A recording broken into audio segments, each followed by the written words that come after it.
अच्छा सर, आपने शुरू में, मैं प्रोफेसर नजर बोल रहा हूँ, आपने शुरू में सर इस पॉलिसी के ऑब्जेक्टिव बयान किए, जिसमें ये आपने खास तौर पे बताया कि इस पॉलिसी को बनाने का जो ऑब्जेक्टिव है वो ये है कि कॉम्पिटेंसी और नॉलेज जी जो उस पे एम्फेसिस होगा। जी ऐसे। अब सर गुजारिश ये है कि इस पॉलिसी के अंदर हम ये कैसे इंश्योर कर पाएंगे कि इसमें कॉम्पिटेंसी भी आएगी और नॉलेज भी आएगा, क्योंकि हमारा तजर्बा ये है कि जब भी सेमेस्टर और एनुअल सिस्टम के लोगों ने किसी जगह पे परफॉर्म करना हो तो हमेशा एनुअल सिस्टम के लोग जो हैं उनकी परफॉर्मेंस बेहतर रही है। 40 सब्जेक्ट पढ़ने के बाद बच्चे को तो उन सब्जेक्ट के नाम भी नहीं आते कि उसने कौन कौन से सब्जेक्ट पढ़े हैं।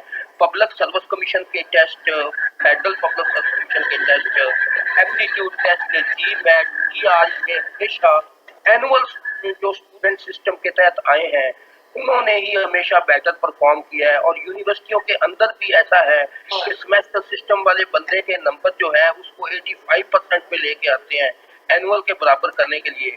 तो क्या ये सारे पास्ट एक्सपीरियंसेस हमें ये नहीं बताते कि जो कॉम्पिटेंसी और नॉलेज है वो सेमेस्टर में उस तरह से नहीं होता जिस तरह के एनुअल सिस्टम वाले बंदे के पास होता है? इसको काइंडली जरा ब्रीफ कीजिए। जी मैं आपको बताता हूँ। देखें, आपने बात की है कॉम्पिटेंसी की।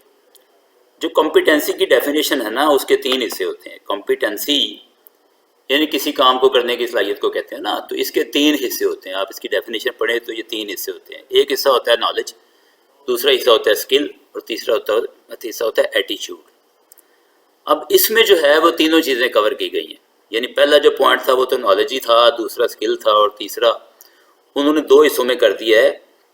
एक प्रोफेशनल एटीट्यूड कर दिया है और दूसरा कुछ इंटरपर्सनल कर दिया है या पर्सनल एटीट्यूड कर दिया है। तो एक अच्छे वर्कर को काम करने के लिए या प्रोफेशनल को काम करने के लिए नॉलेज की भी ज़रूरत होती है। नॉलेज होती है उसकी उसकी आप कह लें कि यानी उसकी ये सलाहियत कि वो चीज़ को समझ गया, उसके उसके दिमाग में नॉलेज आ गया। और स्किल होती है कि वो प्रैक्टिकली किसी काम को कर लेता है।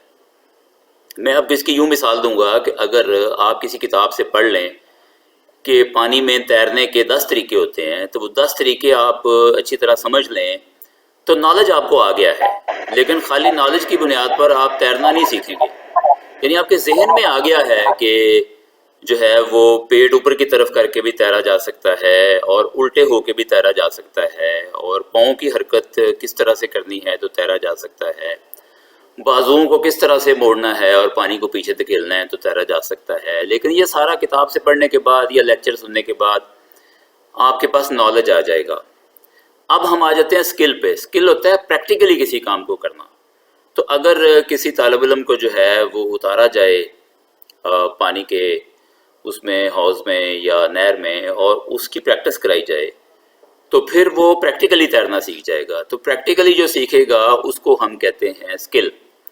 अब तीसरी बात है एटीट्यूड, कि एक नौजवान के पास नॉलेज भी है, उसके पास स्किल भी है, लेकिन वो काम को सही तरीके से करना नहीं चाहता, या उसके अंदर जो है वो दिलजमी से नहीं करता, या सीरियसली नहीं करता, या वो बददिली से करता है। तो ये बात आ जाती है एटीट्यूड की, कि उसके अंदर एटीट्यूड भी है उस काम को करने का।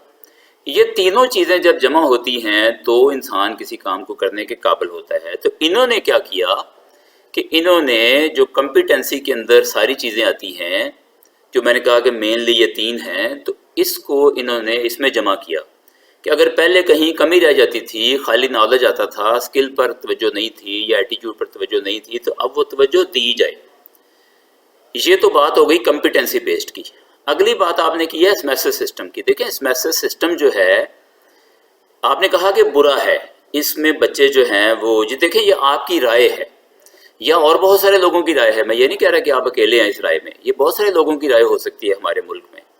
लेकिन अगर ये सिस्टम इतना बुरा होता तो सारी दुनिया में ये सिस्टम बढ़ता चला जा रहा है। दुनिया भर में एनुअल सिस्टम कम हो रहा है और सेमेस्टर सिस्टम बढ़ता चला जा रहा है। और जिन मुल्कों की हम यहाँ मिसालें देते हैं कि वो एजुकेशन के फील्ड में, अपनी स्किल के फील्ड में, टेक्नोलॉजी में दुनिया भर से आगे हैं, जैसे मिसाल के तौर पर अमेरिका है, तो वहाँ कहाँ है एनुअल सिस्टम? यानी एनुअल सिस्टम अभी तक यूके में भी है, लेकिन यूके की एजुकेशन जो है वो फार फार बिलो है अमेरिकन एजुकेशन के। ये दुनिया मानती है इस बात को। तो यूएसए जैसा मुल्क जो है, जो एजुकेशन में नंबर 1 है दुनिया में, وہ یا اسکل وائز یا انڈسٹری وائز وہ دنیا میں سب سے آگے ہے، اس کی اکانومی آپ دیکھ لیں دنیا میں سب سے اچھی ہے، وہ ملک جو ہے وہاں پہ سیمیسٹر سسٹم کامن ہے۔ یہ ایک ایسی ڈیبیٹ ہے جو اس سسٹم کے مخالفین ہیں ان کے پاس اپنے دلائل ہیں، اور ظاہر ہے وہ دلائل صحیح ہیں اور وہ بھی ایکسپیرینس کی بیس پر سامنے آئے ہیں۔ جو اس کے حامی ہیں ان کے پاس اپنے دلائل ہیں۔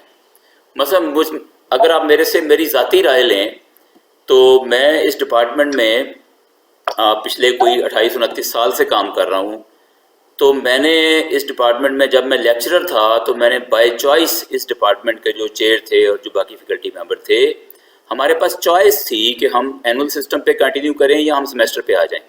تو میں نے خود اپنی فیکلٹی ممبرز کو قائل کر کے، اپنے چیئرمین کو قائل کر کے، تو میں نے اپنے ڈپارٹمنٹ کا جو ماسٹر پروگرام تھا اس میں ہم نے سیمیسٹر سسٹم جو ہے وہ آپٹ کیا، کیونکہ اس میں ایسی ہمیں فیسلٹیز حاصل ہو رہی تھیں کہ ہم جو کام لینا چاہتے ہیں، ہمارا جو سبجیکٹ ہے وہ بھی کافی حد تک پریکٹیکل نیچر کا ہے، تو خالی لیکچر دے کے اور یونیورسٹی کا کنٹرولر ایگزامینیشن امتحان لے لے وہ ہمارے لیے زیادہ سوٹیبل نہیں تھا۔ ہم اسٹوڈنٹ سے فیلڈ ورک کرانا چاہتے تھے، کام کرانا چاہتے تھے، جس کی گنجائش اینول سسٹم میں نہیں نکل رہی تھی یا کم تھی، تو ہم بائی چوائس میں سسٹم پہ گئے